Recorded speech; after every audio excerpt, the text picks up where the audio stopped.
Harry Potter and the Philosopher's Stone by J.K. Rowling. Chapter 9. The Midnight Duel. Harry had never believed he would meet a boy he hated more than Dudley, but that was before he met Draco Malfoy. Still, first-year Gryffindors only had potions with the Slytherins, so they didn't have to put up with Malfoy much. Or at least, they didn't until they spotted a notice pinned up in the Gryffindor common room, which made them all groan. Flying lessons would be starting on Thursday, and Gryffindor and Slytherin would be learning together. Typical, said Harry darkly. Just what I always wanted. To make a fool of myself, on a broomstick, in front of Malfoy. He had been looking forward to learning to fly more than anything else. You don't know you'll make a fool of yourself, said Ron reasonably. Anyway, I know Malfoy's always going on about how good he is at Quidditch, but I bet that's all talk. Malfoy certainly did talk about flying a lot. He complained loudly about first years never getting in the house Quidditch teams and told long, boastful stories which always seemed to end with him narrowly escaping muggles in helicopters. He wasn't the only one, though. The way Seamus Finnegan told it, he'd spent most of his childhood zooming around the countryside on his broomstick. Even Ron would tell anyone who'd listen about the time he'd almost hit a hang glider on Charlie's old broom. Everyone from Wizarding families talked about Quidditch constantly. Ron had already had a big argument with Dean Thomas, who shared their dormitory, about football. Ron couldn't see what was exciting about a game with only one ball where no one was allowed to fly. Harry had caught Ron prodding Dean's poster of West Ham football team, trying to make the players move. Neville had never been on a broomstick in his life, because his grandmother had never let him near one. Privately, Harry felt she'd had good reason, because Neville managed to have an extraordinary number of accidents even with both feet on the ground. Hermione Granger was almost as nervous about flying as Neville was. This was something you couldn't learn by heart out of a book. Not that she hadn't tried. At breakfast on Thursday, she bored them all stupid with flying tips she'd got out of a library book called Quidditch Through the Ages. Neville was hanging on to her every word, desperate for anything that might help him hang on to his broomstick later. But everybody else was very pleased when Hermione's lecture was interrupted by the arrival of the post. Harry hadn't had a single letter since Hagrid's note, something that Malfoy had been quick to notice, of course. Malfoy's eagle owl was always bringing him packages of sweets from home, which he opened gloatingly at the Slytherin table. A barn owl brought Neville a small package from his grandmother. He opened it excitedly and showed them a glass ball the size of a large marble, which seemed to be full of white smoke. "It's a remember-all," he explained. "Gran knows I forget things.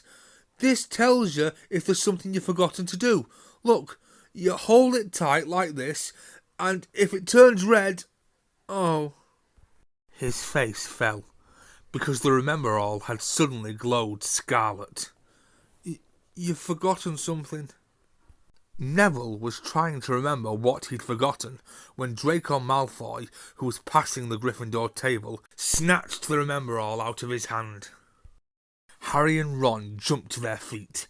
They were half hoping for a reason to fight Malfoy, but Professor McGonagall, who could spot trouble quicker than any teacher in the school, was there in a flash. "What's going on?" "Malfoy's got my remember-all, Professor." Scowling, Malfoy quickly dropped the remember-all back on the table. "Just looking," he said, and he sloped away with Crabbe and Goyle behind him. At 3:30 that afternoon, Harry, Ron, and the other Gryffindors hurried down the front steps into the grounds for their first flying lesson. It was a clear, breezy day, and the grass rippled under their feet as they marched down the sloping lawns towards a smooth lawn on the opposite side of the grounds to the Forbidden Forest, whose trees were swaying darkly in the distance. The Slytherins were already there, and so were 20 broomsticks lying in neat lines on the ground. Harry had heard Fred and George Weasley complain about the school brooms, saying that some of them started to vibrate if you flew too high or always flew slightly to the left. Their teacher, Madame Hooch, arrived. She had short grey hair and yellow eyes like a hawk. "Well, what are you all waiting for?" she barked. "Everyone stand by a broomstick. Come on, hurry up." Harry glanced down at his broom. It was old, and some of the twigs stuck out at odd angles. "Stick out your right hand over your broom," called Madame Hooch at the front, "and say, 'Up!'" "Up!" everyone shouted. Harry's broom jumped into his hand at once, but it was one of the few that did. Hermione Granger's had simply rolled over on the ground, and Neville's hadn't moved at all. Perhaps brooms, like horses, could tell when you were afraid, thought Harry. There was a quiver in Neville's voice that said only too clearly that he wanted to keep his feet on the ground. Madame Hooch then showed them how to mount their brooms without sliding off the end, and walked up and down the rows, correcting their grips.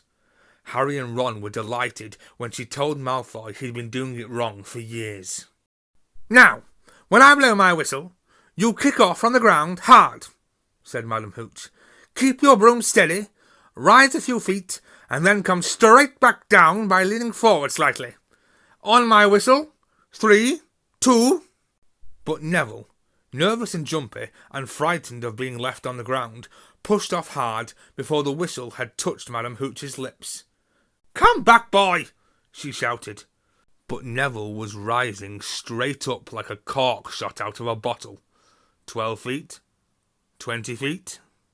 Harry saw his scared white face look down at the ground falling away, saw him gasp, slip sideways off the broom, and... wham! A thud, a nasty crack, and Neville lay face down on the grass in a heap. His broomstick was still rising higher and higher, and started to drift lazily towards the Forbidden Forest and out of sight. Madame Hooch was bending over Neville, her face as white as his. "Broken wrist," Harry heard her mutter.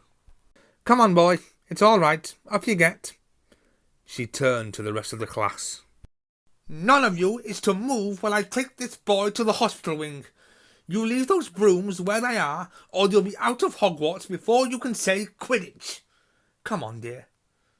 Neville, his face tear-streaked, clutching his wrist, hobbled off with Madame Hooch, who had her arm around him.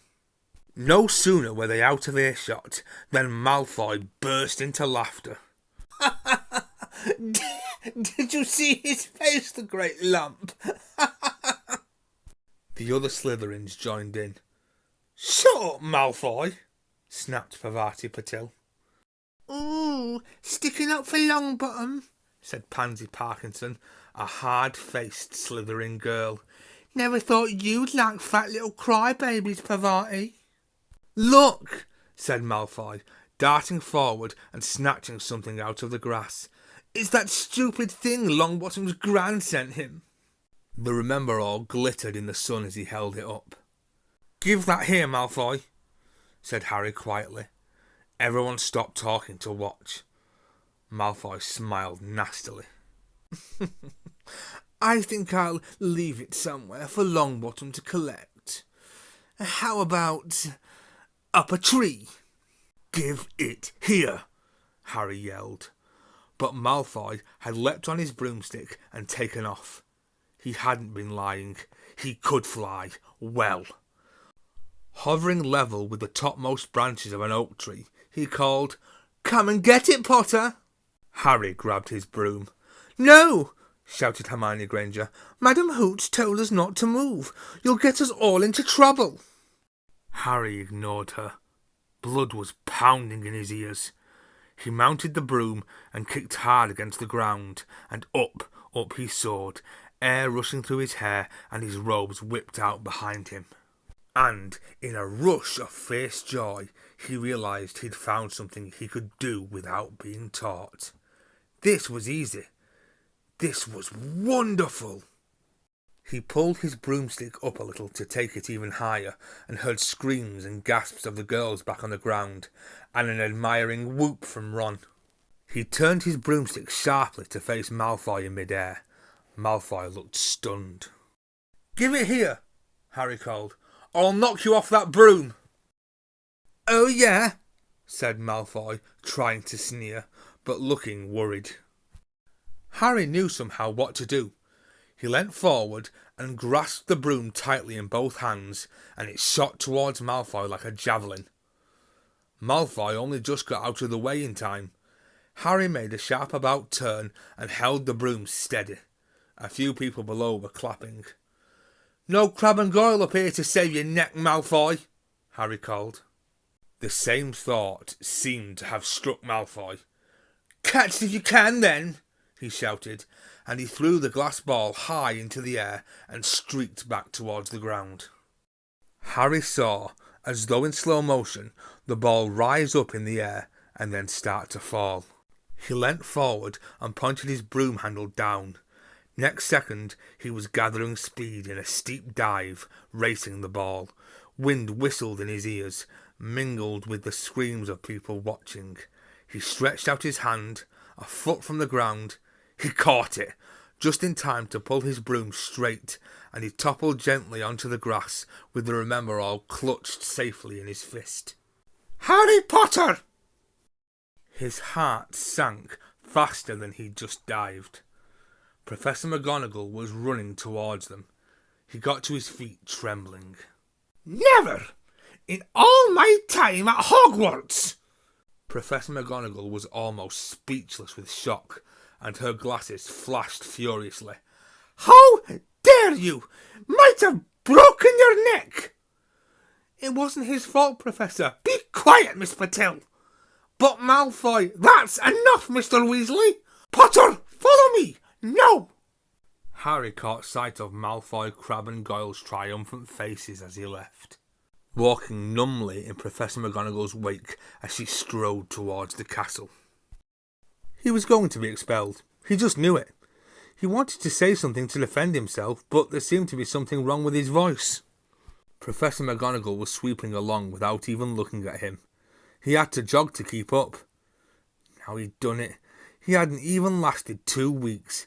He'd be packing his bags in 10 minutes. What would the Dursleys say when he turned up on the doorstep?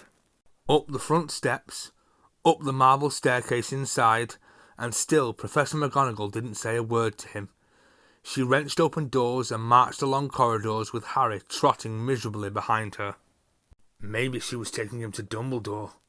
He thought of Hagrid, expelled but allowed to stay on as gamekeeper. Perhaps he could be Hagrid's assistant. His stomach twisted as he imagined it, watching Ron and the others becoming wizards while he stumped around the grounds carrying Hagrid's bag. Professor McGonagall stopped outside a classroom. She opened the door and poked her head inside.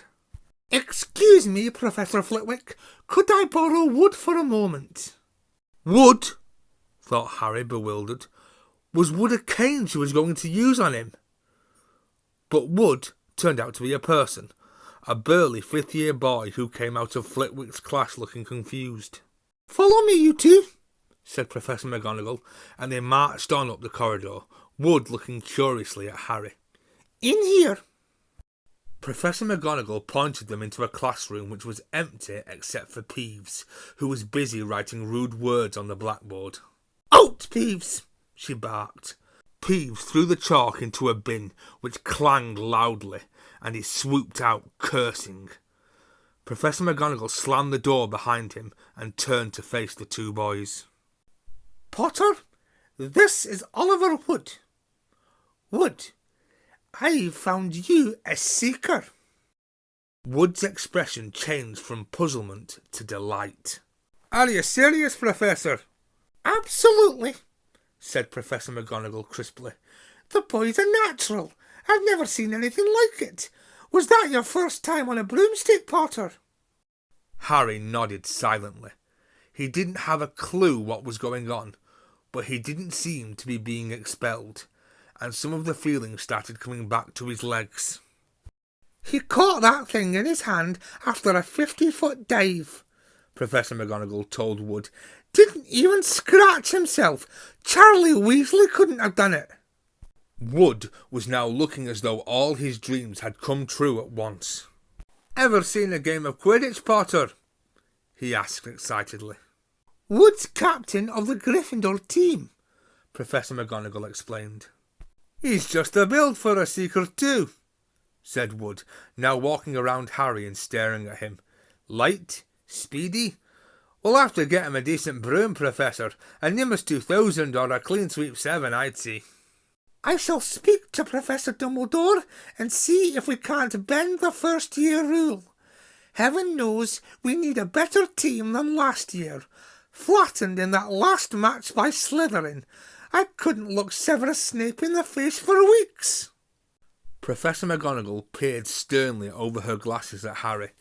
I want to hear you're training hard, Potter, or I may change my mind about punishing you. Then she suddenly smiled. Your father would have been proud, she said. He was an excellent Quidditch player himself. You're joking! It was dinner time. Harry had just finished telling Ron what had happened when he'd left the ground with Professor McGonagall. Ron had a piece of steak and kidney pie halfway to his mouth, and he'd forgotten all about it. Seeker, he said. But first year's never... You must be the youngest house player in about a century, said Harry, shoveling pie into his mouth. He felt particularly hungry after the excitement of the afternoon. Wood told me.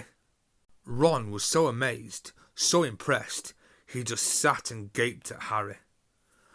I start training next week, said Harry. Only don't tell anyone. Wood wants to keep it a secret. Fred and George Weasley now came into the hall, spotted Harry and hurried over. Well done, said George in a low voice. Wood told us. We're on the team too. Beat us. I tell you, we're going to win that Quidditch Cup for sure this year, said Fred.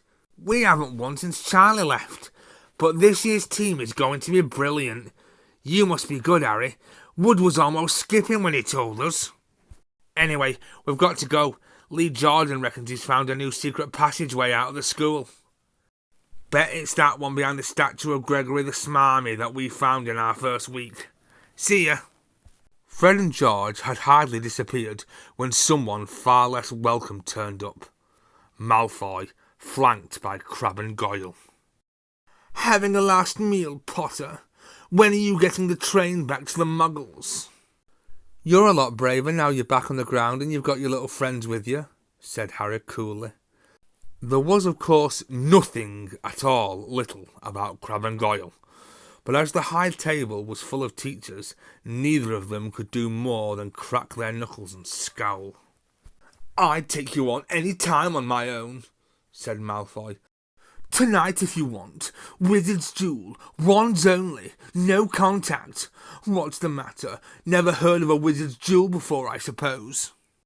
Of course he has, said Ron, wheeling around. I'm his second. Who's yours? Malfoy looked at Crabbe and Goyle, sizing them up. Crabbe, he said. Midnight all right. We'll meet you in the trophy room. That's always unlocked. When Malfoy had gone, Ron and Harry looked at each other. What is a Wizard's Duel? Said Harry. And what do you mean you're my second? Well, a second's there to take over if you die, said Ron casually, getting started at last on his cold pie. Catching the look on Harry's face, he added quickly, But people only die in proper duels, you know, with real wizards. The most you and Malfoy will be able to do is send sparks at each other. Neither of you knows enough magic to do any real damage. I bet he expected you to refuse anyway. And what if I wave my wand and nothing happens? Throw it away and punch him on the nose, Ron suggested. Excuse me. They both looked up. It was Hermione Granger. Can't a person eat in peace in this place? Said Ron. Hermione ignored him and spoke to Harry. I couldn't help overhearing what you and Malfoy were saying. Bet you could, Ron muttered. And you mustn't go wandering around the school at night. Think of the points you'll lose Gryffindor if you're caught, and you're bound to be. It's really very selfish of you. And it's really none of your business, said Harry. Goodbye, said Ron. All the same, it wasn't what you'd call the perfect end to the day, Harry thought, as he lay awake much later, listening to Dean and Seamus falling asleep. Neville wasn't back from the hospital wing. Ron had spent all evening giving him advice, such as, if he tries to curse you, you better dodge it, because I can't remember how to block them. There was a very good chance they were going to get caught by Filch or Mrs. Norris, and Harry felt he was pushing his luck, breaking another school rule today. On the other hand, Malfoy's sneering face kept looming up out of the darkness. This was his big chance to beat Malfoy face to face. He couldn't miss it. 11:30, Ron muttered at last. We'd better go. They pulled on their dressing gowns, picked up their wands, and crept across the tower room, down the spiral staircase, and into the Gryffindor common room. A few embers were still glowing in the fireplace, turning all the armchairs into hunched black shadows. They had almost reached the portrait hole when a voice spoke from the chair nearest them. I can't believe you're going to do this, Harry. A lamp flickered on. It was Hermione Granger, wearing a pink dressing gown and a frown. You, said Ron furiously, go back to bed. I almost told your brother, Hermione snapped. Percy, he's a prefect. He'd put a stop to this. Harry couldn't believe anyone could be so interfering. Come on, he said to Ron. He pushed open the portrait of the fat lady and climbed through the hole. Hermione wasn't going to give up that easily. She followed Ron through the portrait hole, hissing at them like an angry goose. Don't you care about Gryffindor? Do you only care about yourselves? I don't want Slytherin to win the House Cup, and you'll lose all the points I got from Professor McGonagall for knowing about switching spells. Go away! All right, but I warned you. You just remember what I said when you're on the train home tomorrow. You're so... But what they were, they didn't find out. Hermione had turned to the portrait of the fat lady to get back inside, and found herself facing an empty painting. The fat lady had gone on a nighttime visit, and Hermione was locked out of Gryffindor Tower. Now what am I going to do? She asked shrilly. That's your problem, said Ron. We've got to go. We're going to be late. They hadn't even reached the end of the corridor when Hermione caught up with them. I'm coming with you, she said. You are not. Do you think I'm going to stand here and wait for Filch to catch me? If he finds all three of us, I'll tell him the truth, that I was trying to stop you, and you can back me up. You've got some nerve, said Ron loudly. Shut up, both of you, said Harry sharply. I heard something. It was a sort of snuffling. Mrs. Norris, breathed Ron, squinting through the dark. It wasn't Mrs. Norris. It was Neville. He was curled up on the floor, fast asleep, but jerked suddenly awake as they crept nearer. Thank goodness you found me. I've been out here for hours. I couldn't remember the new password to get into bed. Keep your voice down, Neville. The password's pig snout. But it won't help you now. The fat lady's gone off somewhere. How's your arm? Said Harry. Fine, said Neville, showing them. Madame Pomfrey mended it in about a minute. Good. Well, look, Neville, we've got to be somewhere. We'll see you later. Don't leave me, said Neville, scrambling to his feet. I don't want to stay here alone. The bloody Baron's been past twice already. Ron looked at his watch and then glared furiously at Hermione and Neville. If either of you get us caught, I'll never rest until I've learnt that curse of the bogies Quirrell told us about and used it on you. Hermione opened her mouth, perhaps to tell Ron exactly how to use the Curse of the Bogies, but Harry hissed at her to be quiet and beckoned them all forward. They flitted along corridors striped with bars of moonlight from the high windows. At every turn, Harry expected to run into Filch or Mrs. Norris, but they were lucky. They sped up a staircase to the third floor and tiptoed towards the trophy room.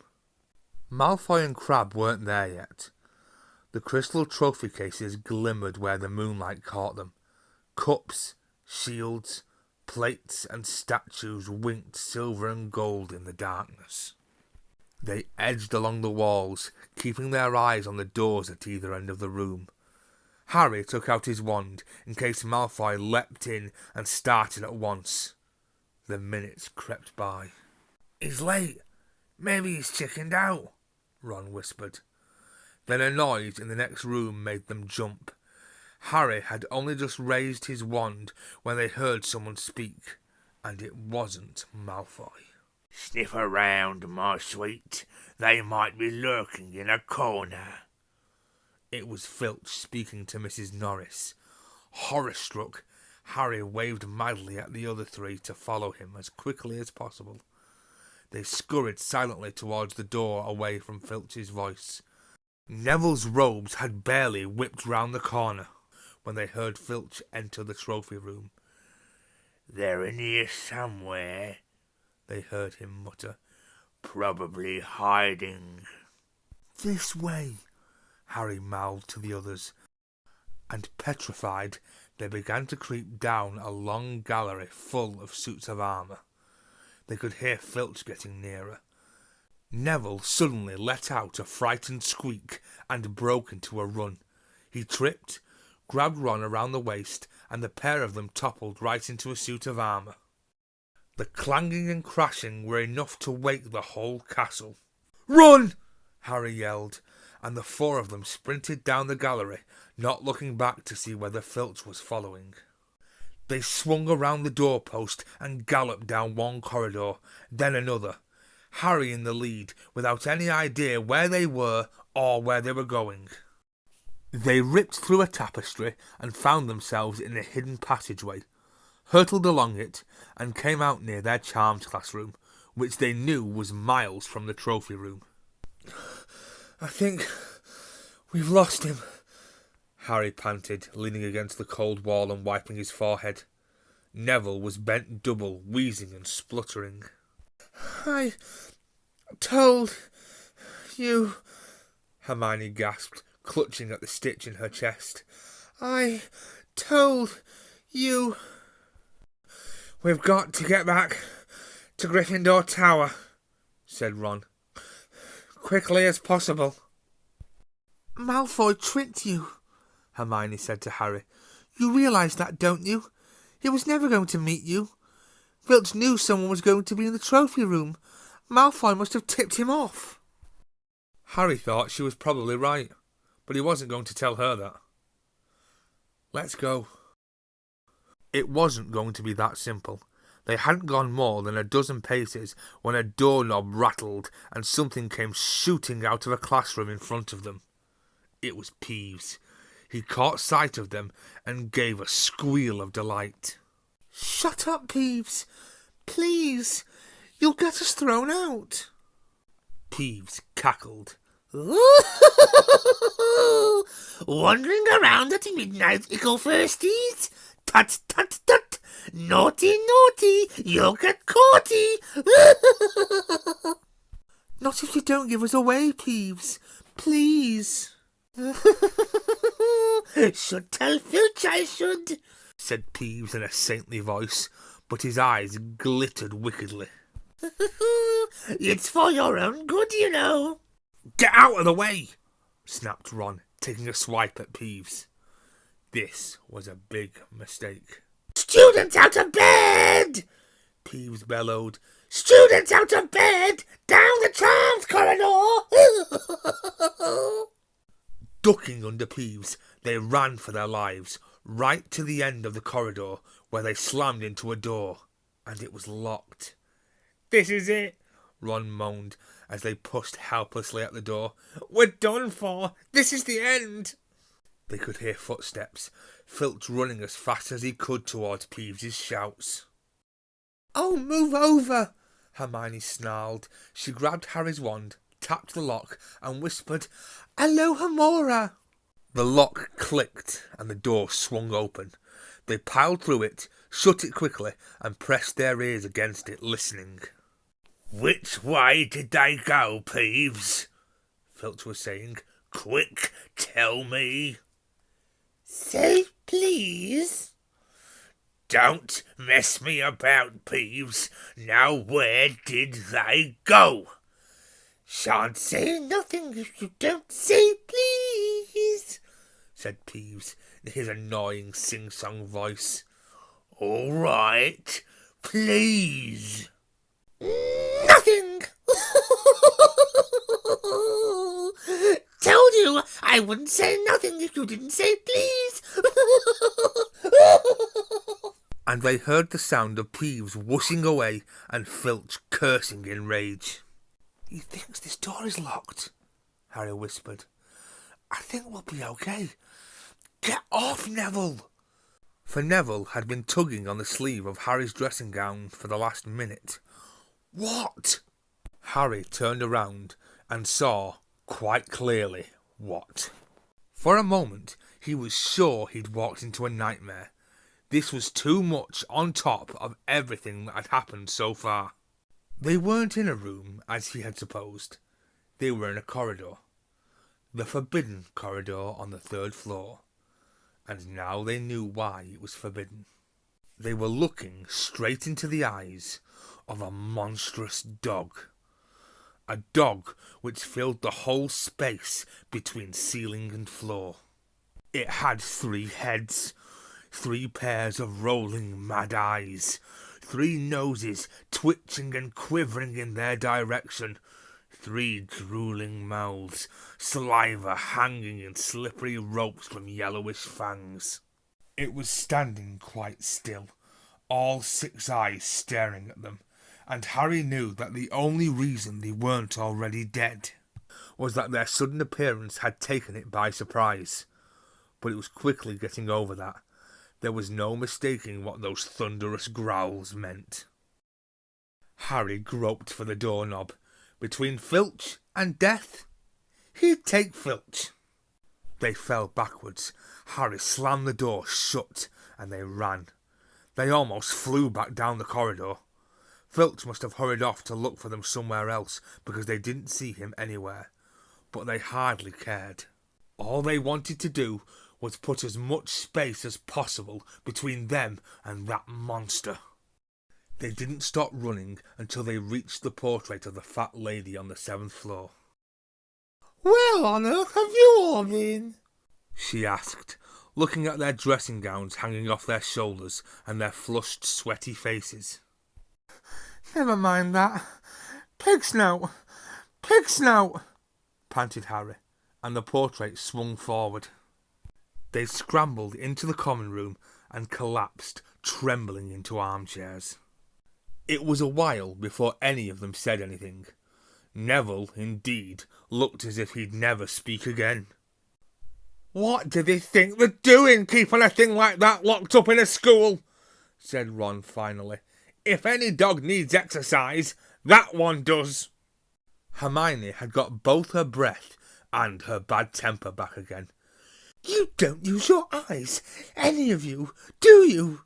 she snapped. "Didn't you see what it was standing on?" "The floor," Harry suggested. "I wasn't looking at its feet. I was too busy with its heads." "No, not the floor. It was standing on a trap door. It's obviously guarding something." She stood up, glaring at them. "I hope you're pleased with yourselves. We could have all been killed, or worse, expelled. Now, if you don't mind, I'm going to bed." Ron stared after her, his mouth open. "No, we don't mind," he said. "You'd think we'd dragged her along, wouldn't you?" But Hermione had given Harry something else to think about as he climbed back into bed. The dog was guarding something. What had Hagrid said?